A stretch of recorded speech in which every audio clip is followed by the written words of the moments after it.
gostaria rapidamente de uma palavra introdutória aos irmãos, julgo pertinente.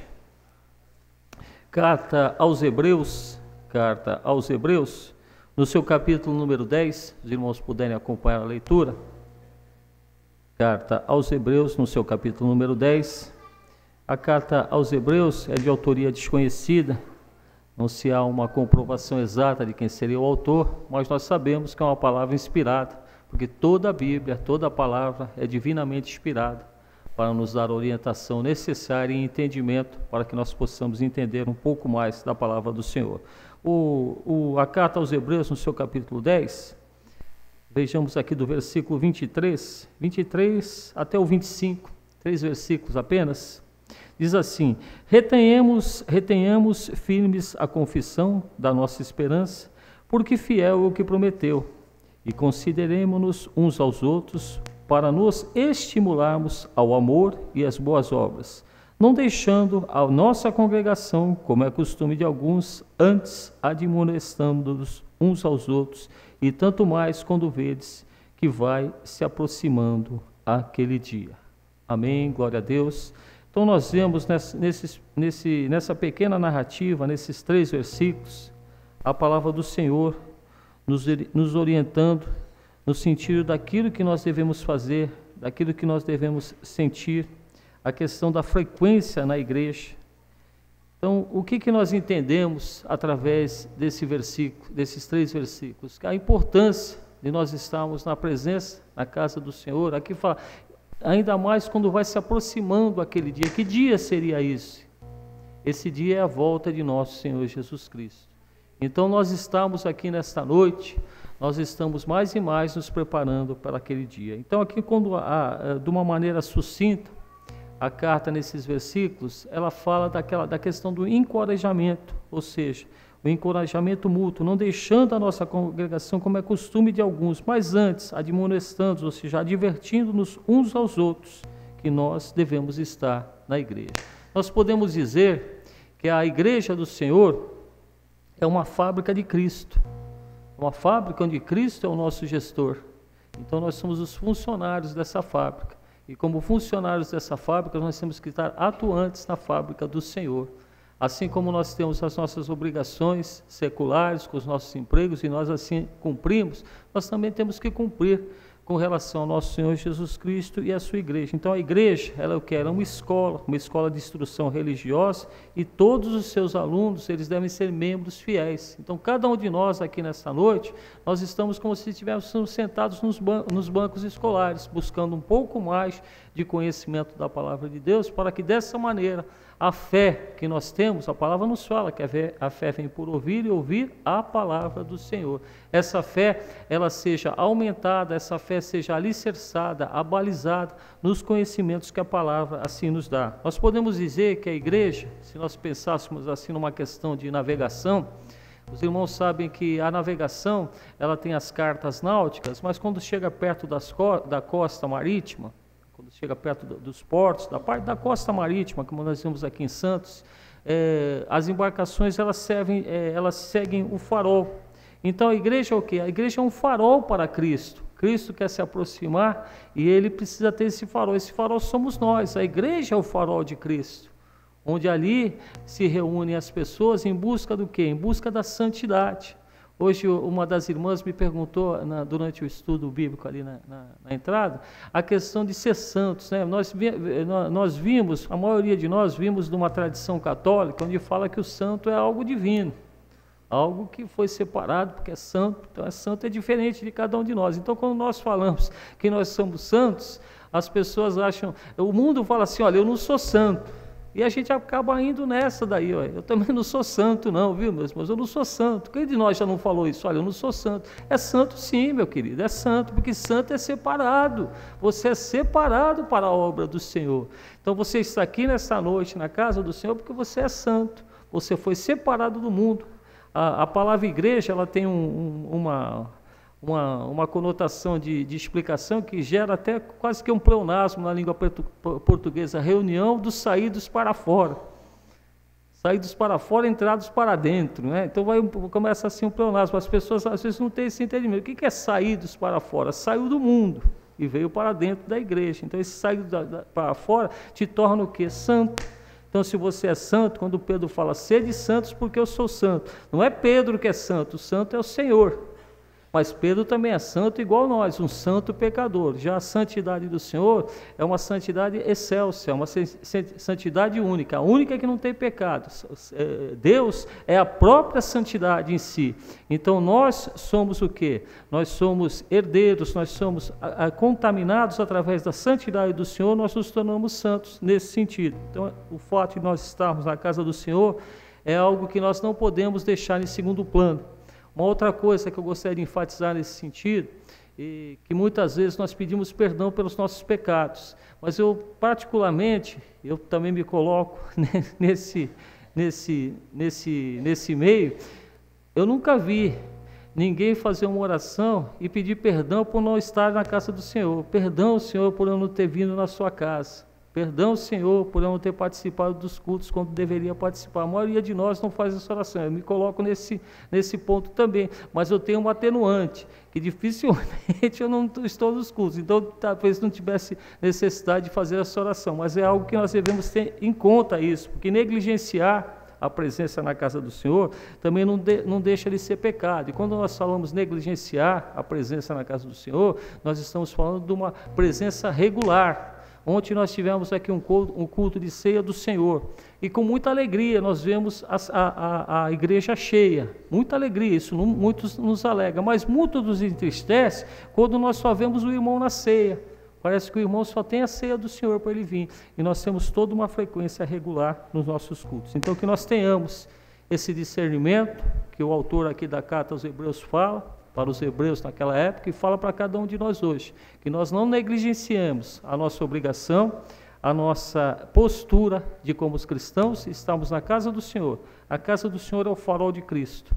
A casa do Senhor é o farol de Cristo. O farol é aquele que aponta. Aqui estão os cristãos. Então a navegação ela se volta nesse sentido, e nós devemos ser esse farol de Cristo. Nós somos pedras vivas. Quando Jesus falando com Pedro falou que ele seria a pedra vida, a pedra de esquina, e nós somos as pedras vivas que compõem a igreja do Senhor.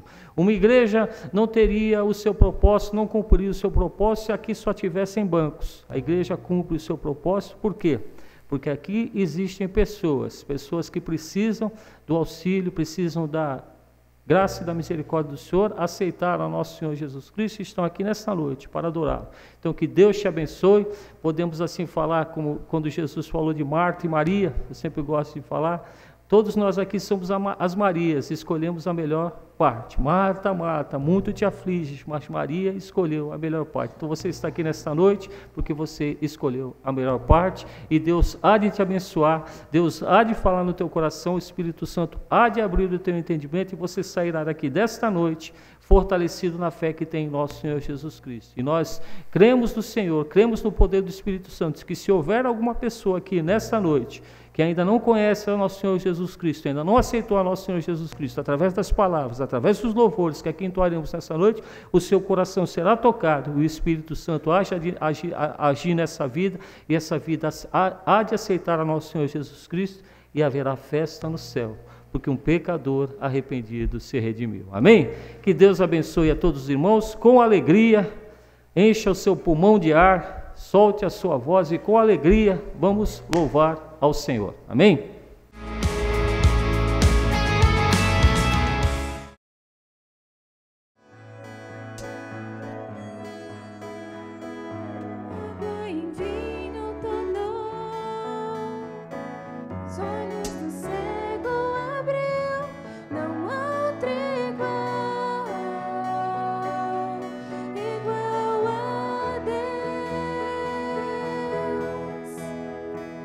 Dentro da noite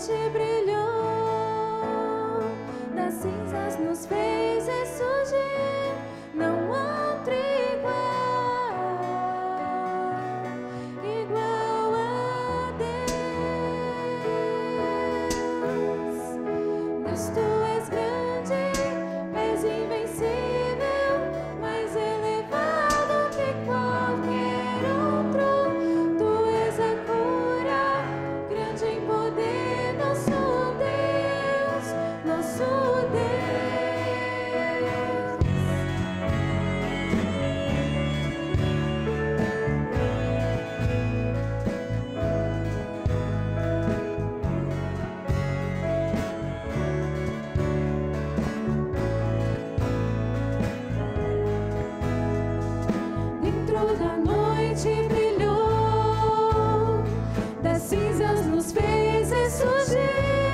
Não há outro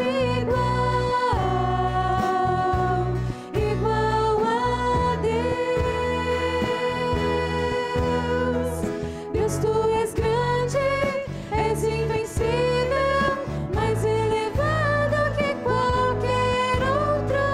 Tu és a cura, grande em poder, nosso Deus, nosso Deus.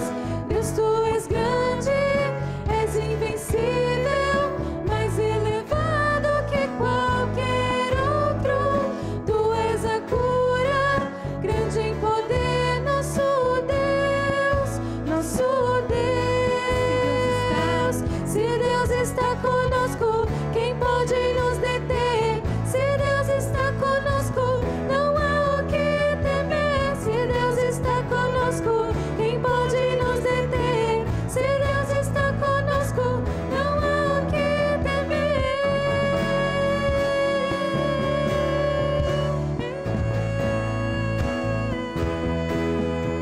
Deus, tu és grande, és invencível, mais elevado que qualquer outro. Tu és a cura, grande em poder, nosso Deus, nosso Deus. Deus, tu és grande. Declare isso, igreja. Nosso Deus, não há outro. Esse é o nosso Deus. Declare mais uma vez. Deus, tu és grande, és invencível, mais elevado que qualquer outro. Tu és a cura, grande em poder, nosso Deus, nosso Deus. Deus, tu és grande, és invencível, mais elevado que qualquer outro. Tu és a cura, grande em poder, nosso Deus, nosso Deus. Oh, aleluia. Esse é o nosso Deus. Ele é a cura, Ele é grande, Ele é poderoso. Não há outro como o nosso Deus. E por isso estamos aqui nesta noite. Amém. Aplauda ao Senhor. Declare nessa noite que o Senhor seja tudo em sua vida. Deus no meu viver, tu és o meu ar. Deus no acordar, Deus no meu dormir, Deus no descansar, estás no trabalhar, Deus na minha mente, Deus no meu falar. Seja tudo em mim, seja tudo em mim, seja tudo em mim, seja tudo em mim. Deus na esperança, estás nos meus sonhos, Deus no meu olhar, Deus no esperar, Deus na alegria, Deus na tristeza e na amargura, és minha cura. Seja tudo em mim, seja tudo em mim, seja tudo em mim, seja tudo em mim. Cristo em mim, Cristo em mim, Cristo em mim, a esperança da glória. Tudo és em mim. Cristo em mim, Cristo em mim, Cristo em mim, a esperança da glória. Tudo és em mim, seja tudo em mim,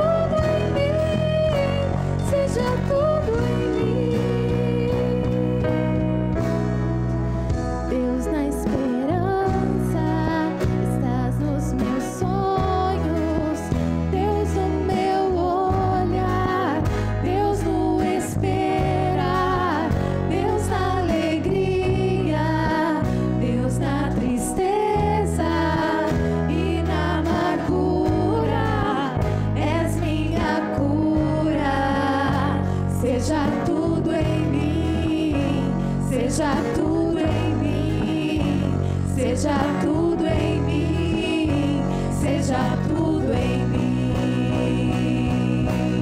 Cristo em mim, Cristo em mim, Cristo em mim, a esperança da glória.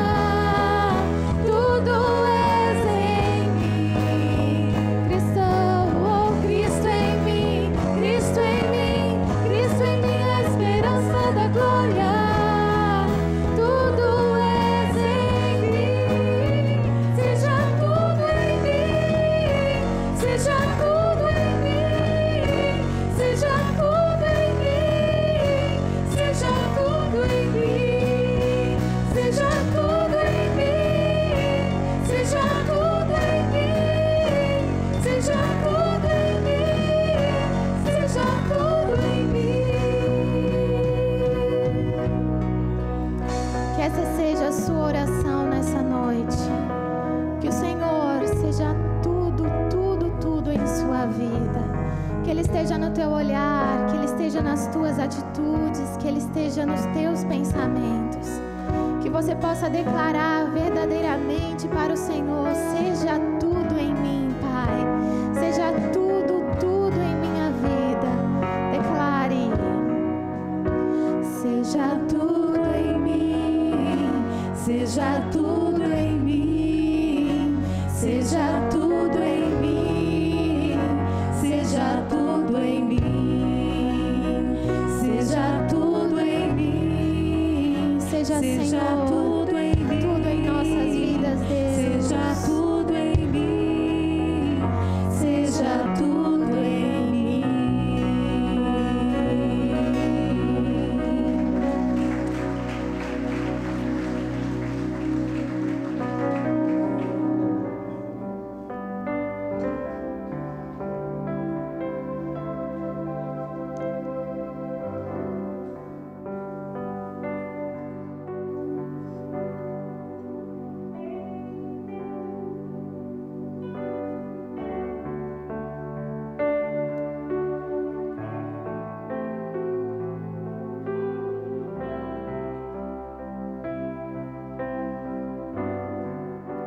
O universo chora, o sol se apagou.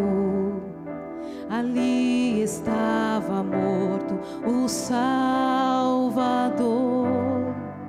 Seu corpo lá na cruz, seu sangue derramou. O peso do pecado Ele levou.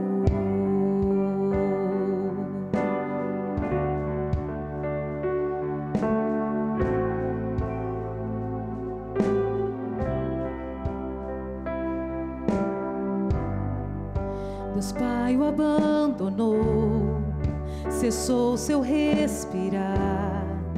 Em trevas encontrou o Filho. A guerra começou, a morte enfrentou. Todo o poder das trevas vencido foi. A terra estremeceu, o sepulcro se abriu e nada vencerá seu grande amor. Ó morte, onde estás? O Rei ressuscitou, Ele venceu para sempre, para sempre. Exaltado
ressuscitou.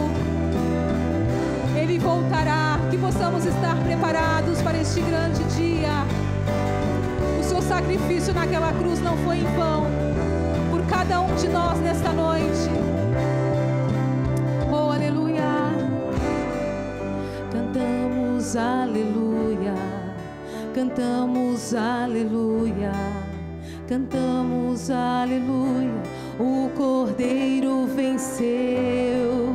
Cantamos aleluia, cantamos aleluia, cantamos aleluia. O Cordeiro venceu.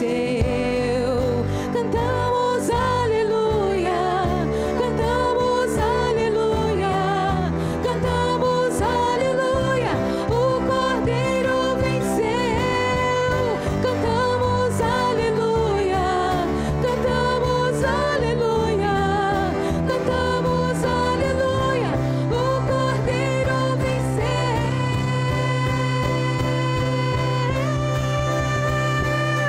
Para sempre exaltado é, para sempre adorado é, para sempre ele vive, ressuscitou, ressuscitou.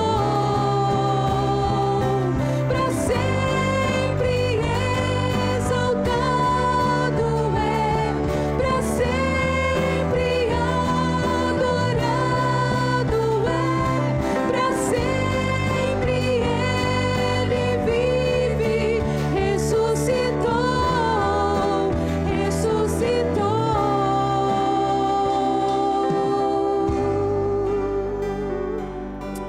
Oh, aleluia.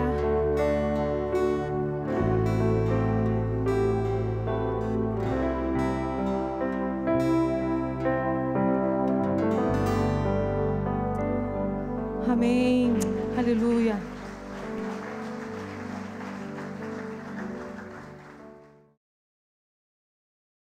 Paz do Senhor, irmãos.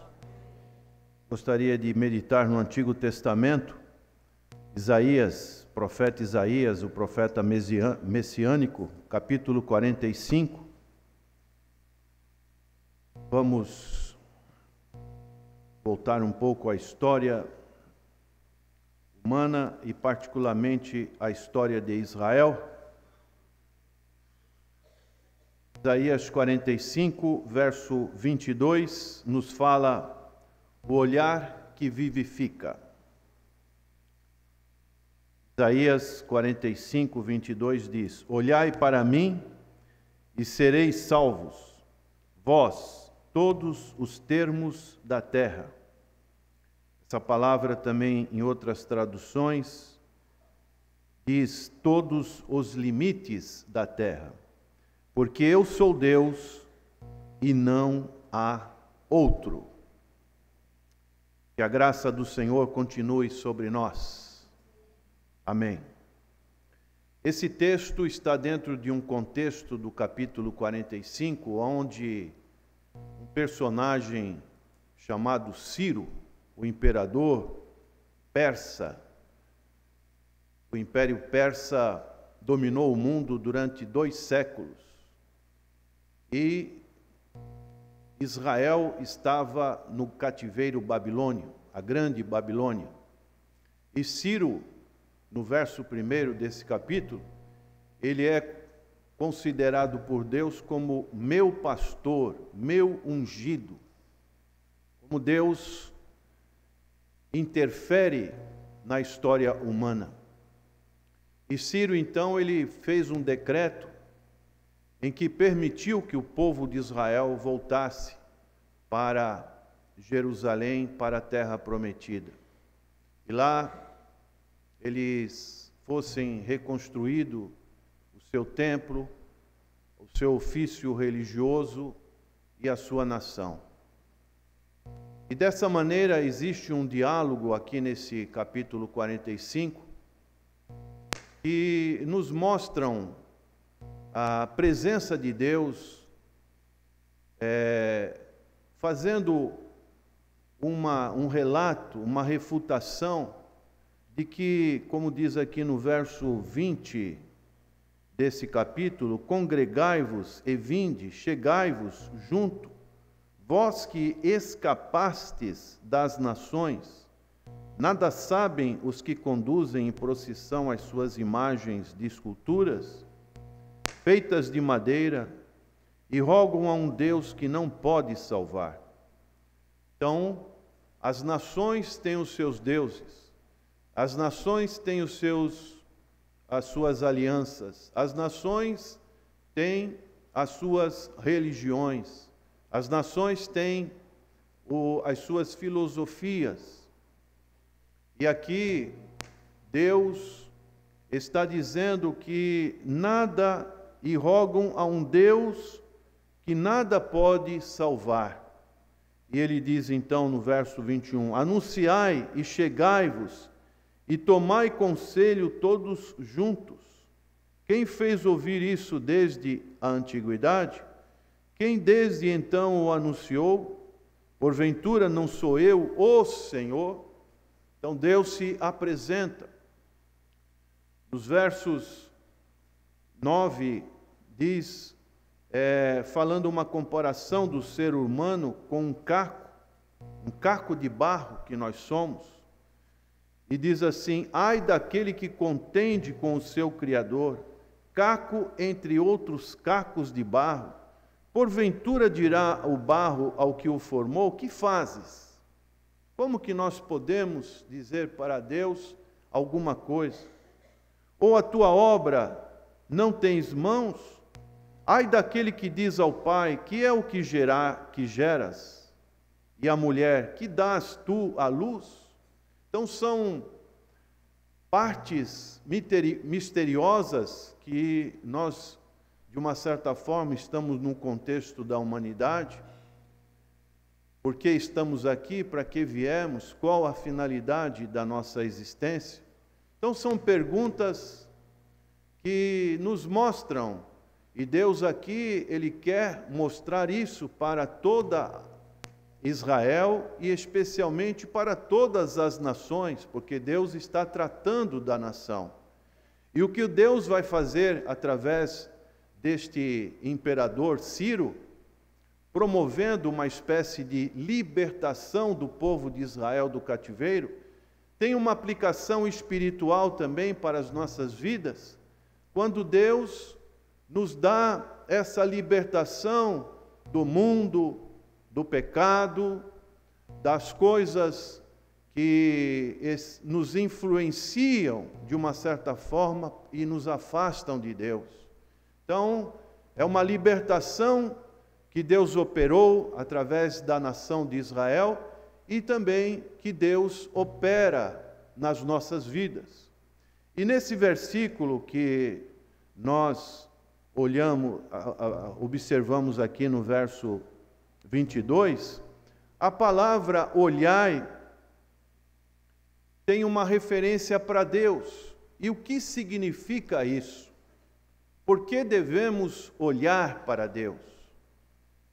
Nós podemos ilustrar com um caso lá em Gênesis, no capítulo 19, quando Ló, sobrinho de Abraão, ele se afastou do seu tio e foi morar nas campinas de Sodoma e Gomorra. E aquela geração era uma geração que não era temente a Deus. Era uma nação que era desobediente a Deus. E Deus mandou um julgamento para aquelas duas cidades. E Deus teve um livramento para com a casa de Ló. E a recomendação que encontramos, os anjos falando para a família de Ló, foi: vocês não devem olhar para trás. E quando aquela família estava caminhando fora de Sodoma e Gomorra, o que aconteceu? A mulher de Ló olhou para trás. E quando ela olhou para trás, ela foi convertida numa estátua de sal. E a palavra de Deus diz depois em Lucas, quando o Senhor Jesus deu uma palavra de alerta, uma palavra de vigília. Ele disse assim: lembrai-vos da mulher de Ló. Então nós estamos e temos que admitir que nós precisamos olhar para o Senhor Jesus Cristo, admitir uma realidade espiritual que não existe em mais nenhuma fonte a não ser na pessoa de Deus. A palavra aqui é bem clara: olhai para mim. Nós temos que dirigir as nossas orações, as nossas petições a Deus. Nós temos que procurar a salvação das nossas almas somente na pessoa de Deus. Não podemos imaginar olharmos para outras fontes que não seja a verdadeira palavra do Senhor. Enquanto não fizermos isso, estaremos numa situação em que não agrada a Deus, uma situação perigosa, uma situação que pode fazer com que a nossa tragédia espiritual seja uma tragédia eterna. E isso não é possível. Nós precisamos reconhecer que a salvação é somente na pessoa bendita de nosso Senhor e Salvador Jesus Cristo.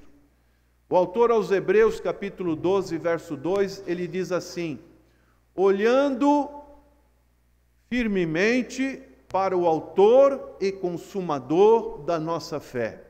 Só podemos olhar para o Senhor Jesus Cristo. Se desviarmos o nosso olhar, é muito perigoso, como aconteceu com a vida do apóstolo Pedro. O que aconteceu com Pedro? Pedro, ele fez um propósito de não negar ao Senhor. E o Senhor disse para ele: olha, Pedro, hoje, antes que o galho cante 3 vezes, antes que o galho cante, você me negará 3 vezes. E isso aconteceu. 3 oportunidades, Pedro já não estava mais olhando para o Senhor Jesus Cristo.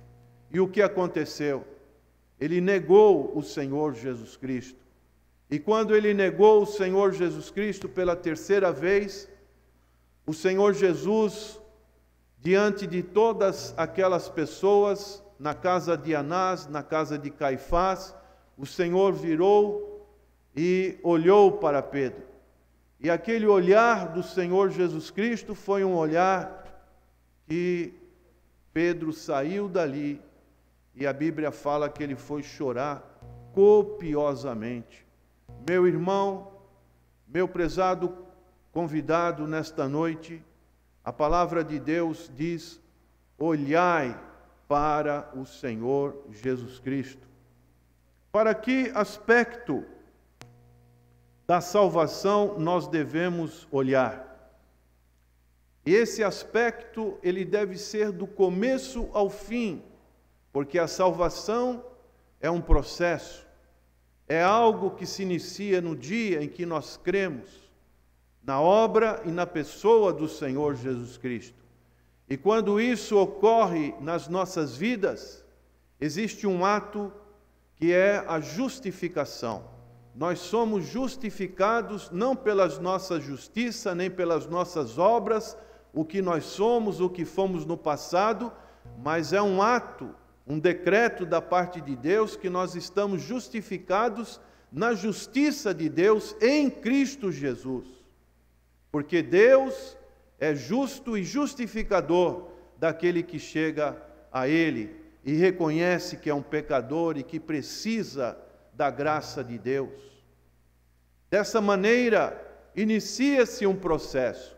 E esse processo, então, é um processo contínuo, que nós não podemos deixarmos de olhar para este autor e consumador da nossa fé. Pergunta que fazemos nesta noite: como tem sido o seu olhar, prezado irmão? Você tem continuado a olhar ao Senhor? Ouvimos nesta noite, na introdução, a respeito de uma situação que é o pecado nas nossas vidas. Deus nos perdoa, mas nós sabemos que precisamos, como o Senhor Jesus ensinou os seus discípulos cerimônia do lava-pés, que nós precisamos estarmos diariamente buscando a presença de Deus nas nossas vidas, porque a nossa natureza, tudo em nós, de uma certa forma, quer se afastar de Deus. E nós precisamos deste convívio com o Senhor Jesus Cristo para que Ele possa nos limpar, purificar-nos diariamente dessas sujidades que o mundo pode nos oferecer e que muitas das vezes entram nas nossas vidas.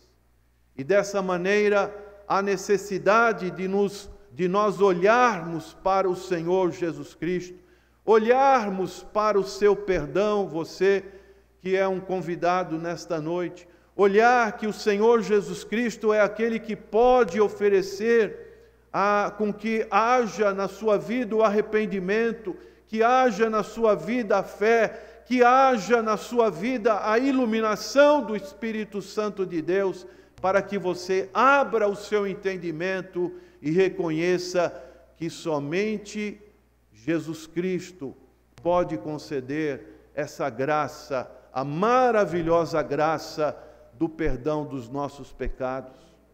Não existe outro processo a não ser olhar para o Senhor. E assim, nesse processo da salvação, nós temos a justificação e depois a santificação, sem a qual ninguém verá o Senhor, diz a palavra do Senhor.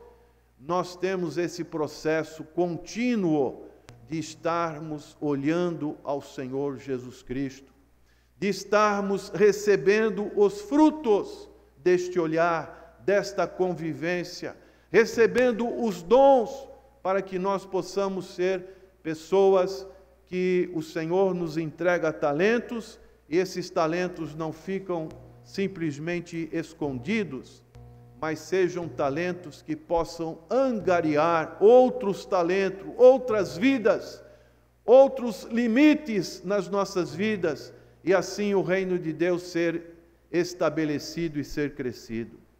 Essa é a maravilhosa graça que o Senhor, Ele tem para nos conduzir. E o Senhor Jesus, Ele disse, quando foi procurado por Nicodemos, nesse processo que Ele falou para Nicodemos do novo nascimento, que envolve a doutrina da regeneração, Ele citou um exemplo do Antigo Testamento. Por isso é importante conhecermos bem também o Antigo Testamento. Não se prendermos simplesmente ao Novo Testamento e algumas coisas dos chamados livros poéticos, são importantes, mas nós precisamos conhecer bem toda a palavra de Deus, porque toda a palavra é divinamente inspirada para o quê? Para redaguir, para o crescimento, para que toda pessoa seja um varão, uma varoa aprovada por Deus. E o Senhor utilizou de um exemplo de quando o povo de Israel estava caminhando pelo deserto. Aquele povo, ele murmurou de Deus, e Deus então mandou serpentes venenosas, e aquele povo então foi acometido, foi picado por essas serpentes, e o povo então voltou-se para Moisés e começou a clamar que Moisés pudesse dar uma solução para aquele povo, e Moisés orou ao Senhor, e naquele momento Deus orientou Moisés a levantar uma serpente de bronze chamada Neustã, que depois virou um ídolo para o povo de Israel mais para frente. E todos que olhassem para aquela serpente, eles seriam curados. E o Senhor Jesus, em João capítulo 3, ele fez um paralelo com esse episódio, dizendo assim: quando eu for levantado da terra, todos que olharem para mim serão salvos. Nesta noite, Fixe o seu olhar na pessoa do Senhor Jesus Cristo. Não olhe para outras coisas, para as coisas deste mundo, para a cultura deste mundo, mas procura olhar para o Senhor Jesus Cristo. E isso deve ser um estímulo para nós. Olhe em que tempo? Amanhã? O tempo está no presente. Olhai para mim. Tempo presente, não é amanhã. E o que acontece? Sereis o quê? Salvos. Esta é a garantia que o Senhor Jesus nos oferece. E sereis salvos. O tempo da nossa vida é curto. A idade, ela chega sorrateiramente. Não sabemos o dia da nossa partida, ou da volta do Senhor Jesus Cristo. Não podemos procrastinar o tempo. O tempo é algo como que um decreto de Deus. É algo que vem, não para. Somente Josué pediu para parar o tempo. O tempo não para. O olhar que devemos fazer é agora. Olhar para o Senhor Jesus Cristo. Quando Pedro e João, Atos capítulo 3, a hora terceira, a hora nona, 3 horas da tarde, eles foram orar no templo. Existia ali um mendigo, um coxo, que ficava ali na porta do templo pedindo esmolas. E Pedro e João chegaram para aquele coxo, ele pediu uma esmola, e Pedro e João disseram para aquele coxo: olha para nós. E aquele coxo olhou para eles, fixou os olhos em Pedro e João. E eles disseram para aquele coxo: não temos prata nem ouro, mas o que nós temos, em nome do Senhor Jesus, levanta e anda. Aleluia! Aquele coxo, ele olhou para aqueles homens de Deus que poderiam resolver não só uma despesa temporária, algumas moedas, mas ele olhou, porque o coxo, o manco, ele simboliza uma pessoa que está sem poder caminhar no caminho do Senhor. À medida que ele olhou, ele foi curado. E a Bíblia fala na sequência que ele entrou no templo e começou a glorificar a Deus. Eu posso imaginar a alegria daquele coxo, ele pulava, ele estava numa alegria só, e dessa maneira ele pôde glorificar e exaltar o nome do Senhor. Quantos de nós estávamos nessa mesma situação, olhando para as coisas desse mundo, mas um dia feliz, nós decidimos olhar para o Senhor Jesus Cristo. E quando nós olhamos, o Senhor Jesus Cristo veio ao nosso encontro, nos abraçou. E esse tempo foi um tempo precioso, porque desde então as nossas vidas foram separadas. Então nós devemos reconhecer que o tempo, quem escolhe é Deus. Se nós estamos vivos, é por causa da misericórdia de Deus. Temos que entender que em muitos momentos na nossa vida passamos por situações que a nossa vida poderia ir embora. Às vezes um acidente, às vezes uma doença, às vezes algo que poderia nos atingir. Mas se nós estamos até aqui hoje, é porque a misericórdia do Senhor, elas se renovam a cada manhã. E diz o profeta Jeremias que essas misericórdias não têm fim, e mais, e elas são as causas de nós não sermos consumidos. Então o tempo é agora, O tempo não é amanhã, o tempo é hoje. Olhai para mim e sede salvos. Você pode repetir isso? Olhai para mim e sede salvos.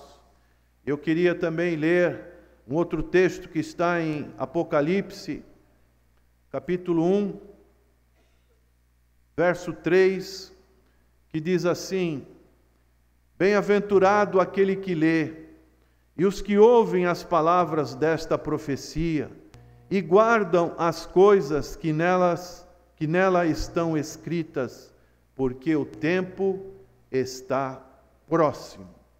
O tempo urge. O tempo em que nós um dia nos apresentaremos diante do Senhor. Quando uma pessoa, ela crê no seu coração, é o mesmo Espírito de Deus que estava na fundação do mundo, quando disse assim: haja luz, e imediatamente houve luz. E nessa noite o Senhor quer dizer: haja salvação, e imediatamente há salvação no coração daqueles que creem ao Senhor Jesus Cristo. E aqui diz mais, um texto que não poderia deixar de citar, de Isaías 45, verso 23.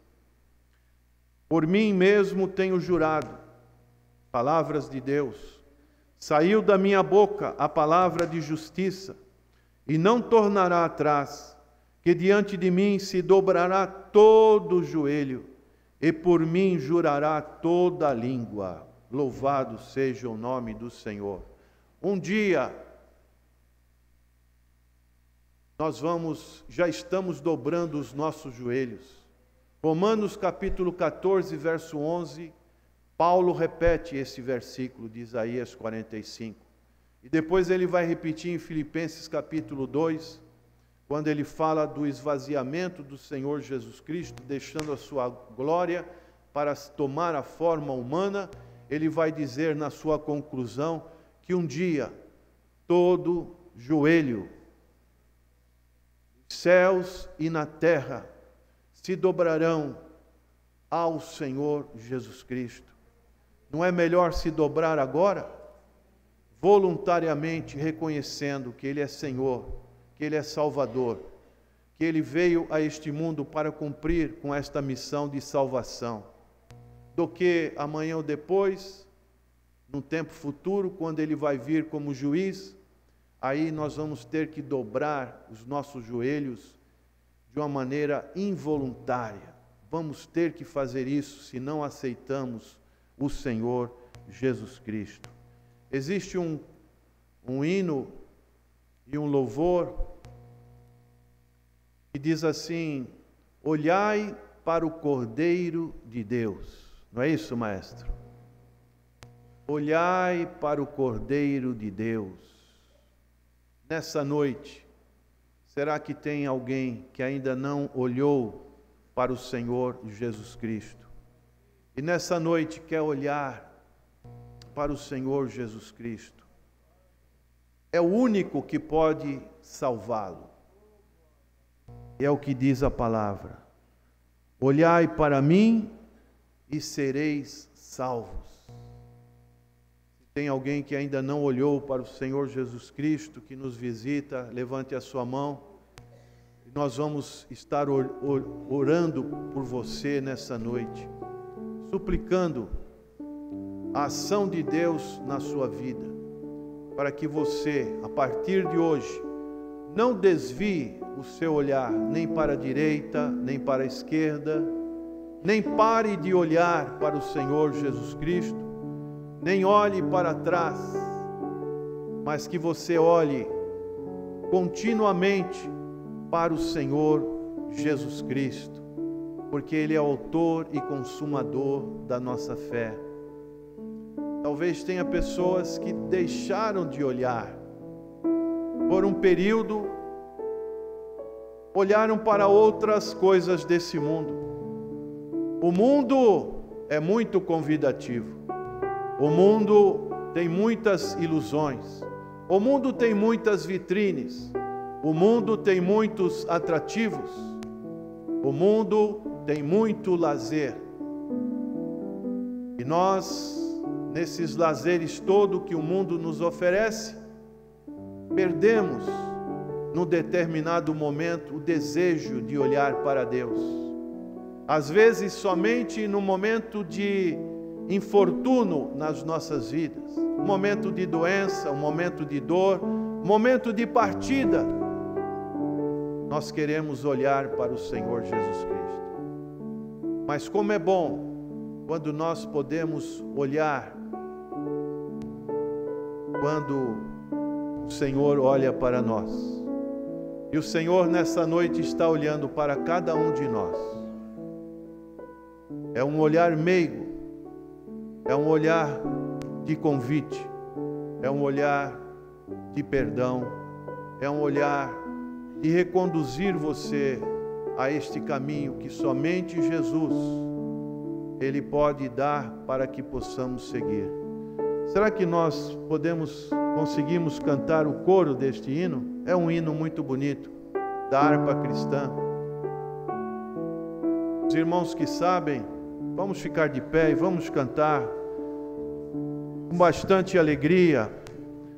E se tiver alguém que quiser vir aqui na frente, receber a oração que você possa fazer neste momento, olhando para o Senhor Jesus Cristo.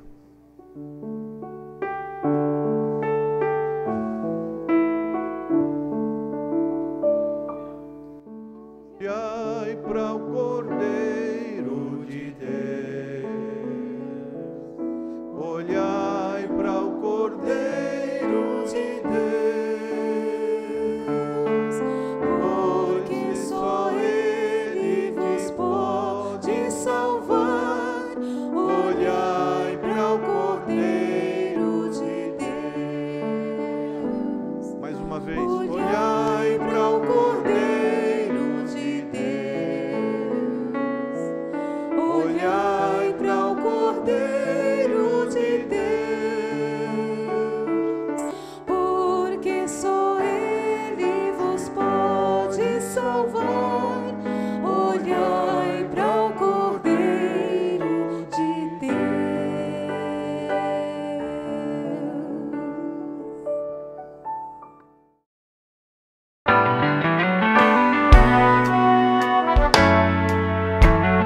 Você quer recuperar a beleza do seu sorriso?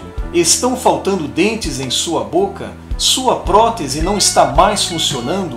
Você não consegue mastigar direito? Precisa remover dentes impactados? Seus dentes estão amarelos? Então venha conhecer a Rinaldi Odonto. Tem estacionamento próprio? Você poderá contar com uma agradável cordialidade na recepção, excelente pré-atendimento, avaliação e procedimentos personalizados com os doutores Natan e Natanael Rinaldi.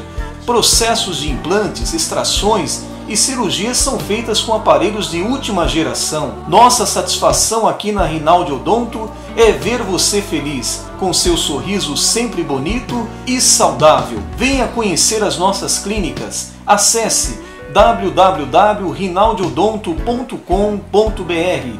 Telefones: Clínica 1 3233 2540, Clínica 2 3203 2464. Na Rinaldi Odonto você recupera a beleza do seu sorriso.